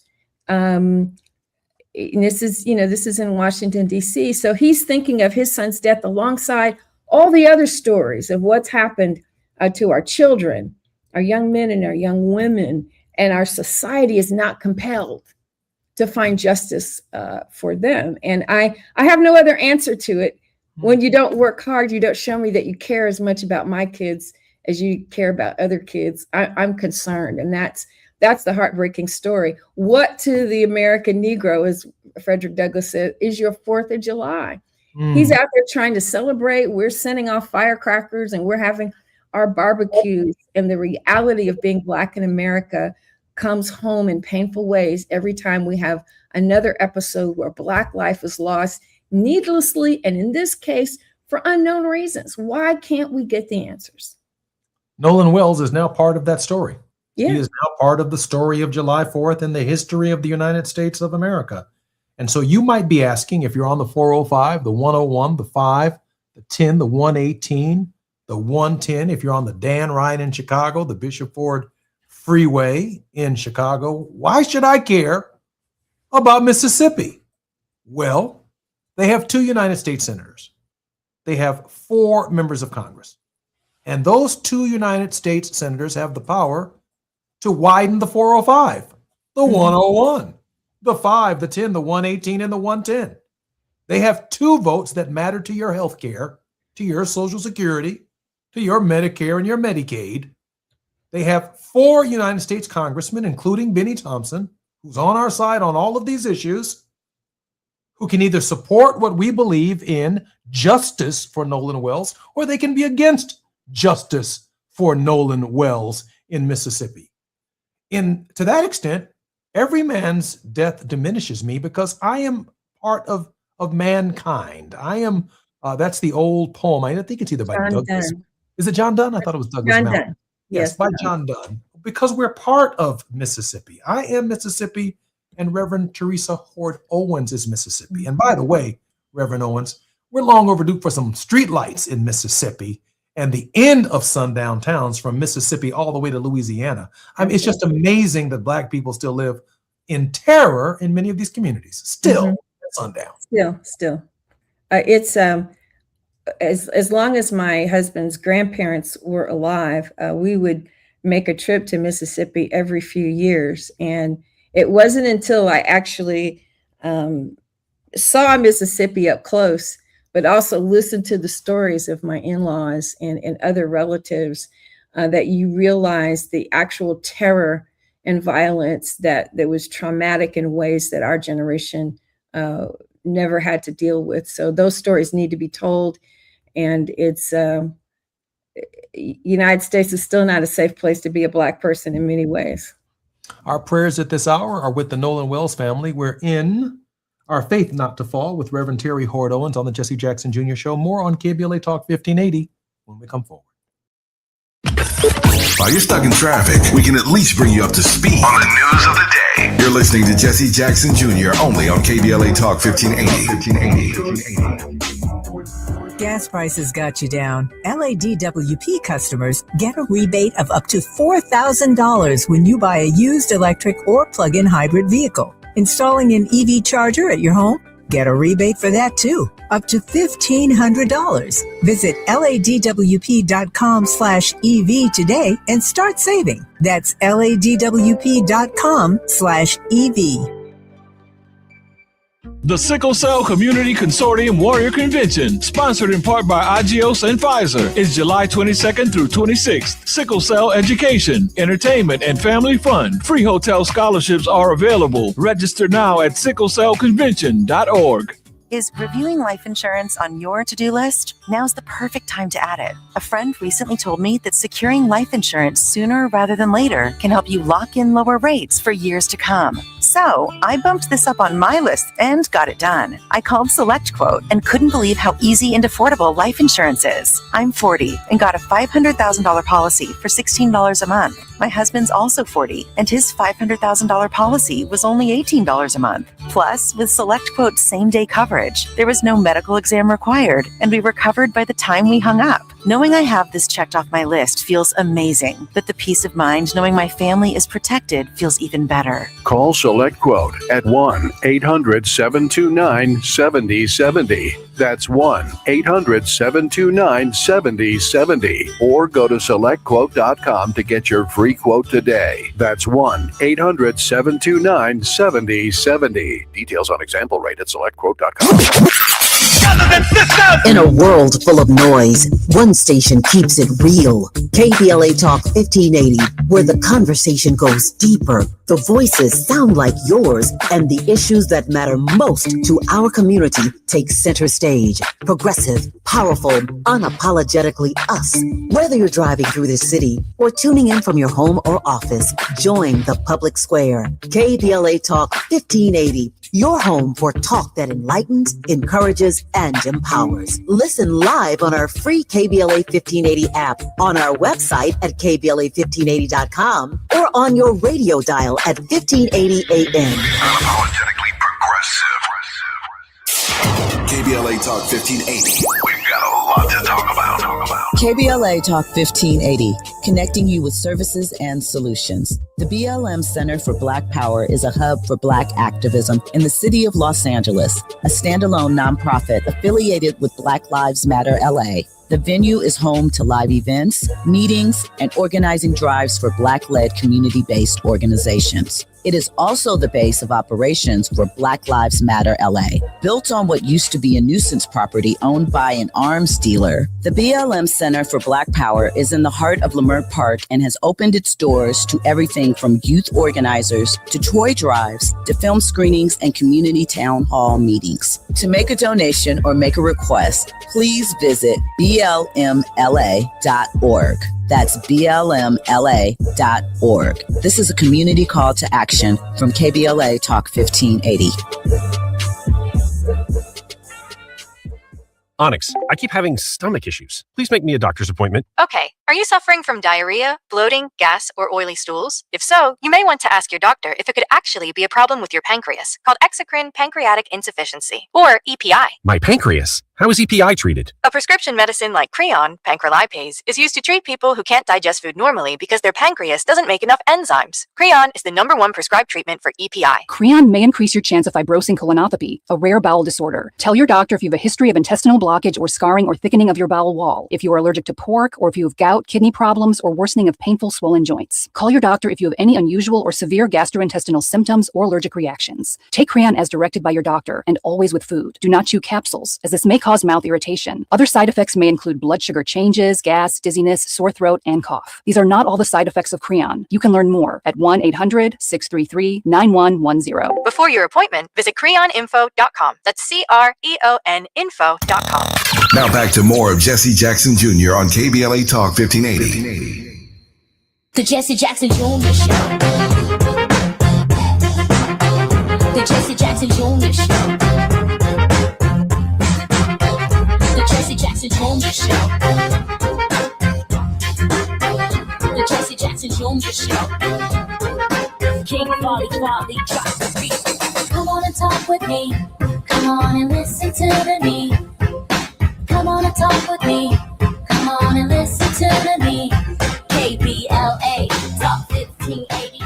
I'm Jesse Jackson Jr. Welcome forward to the Jesse Jackson Jr. Show. Our very special guest in this hour is our regular contributor on Mondays, The Faith Not to Fall, with Reverend Terry Hord Owens. She earned a master's degree at the University of Chicago Divinity School, where she was a Disciples Divinity House Scholar and recipient of the John Rind Award given to the top MDiv graduate at the Divinity School. Reverend Terry Hord Owens is a native of Terre Haute, Indiana, and a descendant of one of Indiana's oldest African-American free settlements. She earned her bachelor's degree in government with a minor in African-American studies from Harvard University. Reverend, welcome forward to the show. Thank you, Jesse. Good to be with you. Before I seek the answer to maybe two final questions, how can we support your work? Well, you can follow me. I'm on Facebook, Instagram. Instagram is at @THordOwens. You can follow me, Facebook. I'm Terry Hord Owens. You can buy my book, Staying at the Table, which is available on all the various book platforms. And if you are interested in the ways in which churches can become active in the work of justice, the Disciples are certainly a church that's trying to do that. And I would probably say I have to continue to push in that direction. But you can go to disciples.org and learn a lot about us and learn a lot about where we are. Find one of our congregations, learn about our Black Disciples congregations. But would appreciate people checking out the book. It's getting good reviews internally. I'm trying to get it beyond the Disciples audience. So. Fantastic. We'll do everything we can to be supportive. And going forward, I'm going to make that reference every single time we have our show. Listen, Reverend, let me ask this question. There's a 800-pound gorilla in the room. And that is, for example, the NAACP is having its annual convention. The Rainbow Push Coalition has had its annual convention. The Urban League, I believe, is coming up. The National Action Network had its convention. I was there. Our oldest, strongest, biggest, and baddest organization has historically been the church, more specifically, the Black church. Mm-hmm. Question I have for you, there is a more challenging history of why these organizations grew out of the church to do this work. Mm-hmm. The last segment you talked about, and I found it particularly compelling and intriguing, about the woman who was upset about singing about Negro freedom in the church. In the Black church, yeah, in the Black church. Why does our movement have to disconnect itself, or why has it exited from mainline Christian thinking in order to do this justice work? You know, one of the great myths, I think, even is about Dr. King, is that, the Black church was 1,000% behind him, and they were not. You know the story that Clay Evans, when he came to Chicago, I've heard your father say that he joined fellowship in large part because Clay Evans received that work when other Black ministers in Chicago would not. So it's even though Dr. King was a minister, a theologian, and it was certainly the institution of the Black church, the music of the Black church, the women of the Black church who were organizing and making things happen. I think we forget that we weren't always in the game. The great majority of us were not always in the game. And the more we have, I think, progressed, we've become more concerned about regulating people's beliefs than we have embodying the love of God and the justice that Jesus calls us to do, to love God and to love neighbor. And that's at the heart of really what Black liberation theology is really about, is that, yes, it's possible to be Black and Christian. Jesus in Luke 4:18 says, the Spirit of the Lord is upon me. He's called me to work for the release of the oppressed and to set the captive free and to do that particular work. Jesus says himself, this scripture is fulfilled in me. This is the work that I came to do. We have lots of scenarios where local Black pastors are more captive to local white politicians. That has happened in Chicago over the years.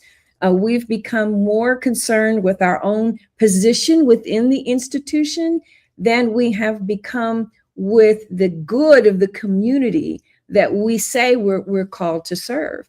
And so if we have churches that are, continue to be apathetic and apolitical, I'm not sure what to say about that, because that's not the work of Jesus. The way of Jesus is to care for those in our society, to care for ourselves, to love ourselves enough to want better for ourselves. And that's true of any church.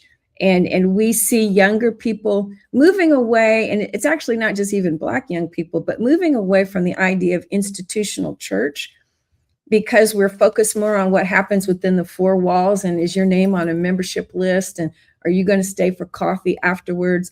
And you're not, maybe you want to have a food pantry where you invite people once a week for a meal, but we're not in the streets advocating with our legislators for living wage, and we're not working for equal access to education and healthcare and those things that will build up our particular communities.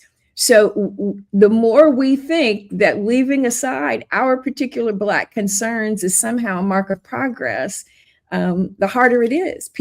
I do a lot of work with William Barber. I'm going to be preaching next Monday night in front of Black Lives Matter Plaza as one of his Moral Monday preachers. And people are, they criticize him. Anybody who's just speaking the truth, the critique is always, oh, you're just about your own thing. You want what you want. But if we would just come alongside people and join and make the initiative, we fight too much about who's in charge and whose name is on the flyer instead of coming together to do the work. And if we would do this work of caring about our community, younger people would say, and people who care about liberation would say, oh, the church must really be about something. I speak with young people of all stripes all the time. They say these are the issues we care about, and they are proud when their church stands up for these issues. There are some Black churches, Baptist churches in particular, I will just name, where women are still not even allowed in the pulpit. Our historically Black denominations, the AME, Zion, CME, they've made more progress, but there are still places, Black places, where I would not be able to stand in a pulpit. People who are mystified at the fact that I have this particular role, because as of yet, a Black woman has not been called to have the counterpart role in our Black denominations. So if we're that detached from justice in our own communities, young people, we won't have a chance to tell them about Jesus, because they're like, what you're doing disrespects me, disrespects our community. We can't just be singing songs and telling stories. We have to be feeding people in the street. That's the evangelism that we need to do. And if young people see us being active in activism, they're going to want to hear. If I say, I'm doing this because Jesus said, they're going to want to maybe know a little bit more about Jesus when I'm not saying your skirt's too short or comb your hair or pull up your pants. That's not the message Jesus has for them. The more exclusive we are with who's welcome in church, the less people are going to be interested. And I'm really hopeful that my own ministry will be a bridge for those younger leaders to find place and come alongside. And that includes my own son. So I'm Jesse Jackson Jr. You've been listening to Jesse Jackson Jr. Show. Madam President, thank you for spending this Monday with us. Thank you. And thank you for jumpstarting our week. More on KBLA Talk 1580. Tenacious Tuesdays is tomorrow on the Jesse Jackson Jr. Show. Looking forward to hearing from you then. For now, DL's up on KBLA Talk 1580. KBLA 1580 Santa Monica.